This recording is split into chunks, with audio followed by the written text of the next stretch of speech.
Les fossiles sont des restes ou des traces d'organismes tels que des coquilles, des os, des dents, des feuilles, des graines ou même des organismes entiers qui vivaient à l'époque préhistorique et qui sont conservés depuis très longtemps dans les dépôts sédimentaires de la croûte terrestre. La fossilisation est le processus de transformation d'un être vivant en fossile. Ce processus est généralement très long. Lorsqu'un organisme meurt, son corps est rapidement décomposé. Par contre, il se peut que les restes de cet organisme soient placés dans des conditions favorisant leur conservation.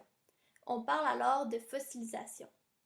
La fossilisation d'un être vivant se déroule en plusieurs étapes.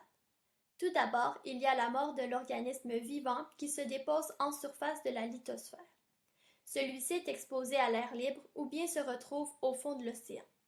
Puis, les tissus plus mous de l'organisme se décomposent. Il reste alors les parties dures telles que les os, les arêtes, les écailles ou encore les dents. Ces restes sont vite recouverts de sédiments, ce qui évite la dispersion. Les sédiments qui s'accumulent sur les restes d'organismes durcissent et se transforment en roches sédimentaires où les restes de l'être vivant seront fossilisés. Il existe 4 types de fossiles qui diffèrent par la façon dont ils se forment.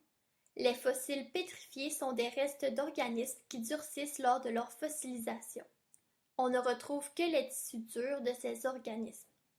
De plus, ils conservent habituellement leur forme d'origine.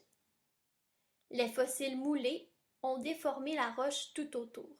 Les roches sédimentaires forment un moule des restes de l'organisme qui se sont ensuite décomposés. On ne retrouve donc pas les structures dures de l'organisme. Les fossiles piégés se forment lorsque des organismes se retrouvent piégés dans de la matière qui les protège de la décomposition. Leur corps entier, tissu mou et dur, peut alors se fossiliser.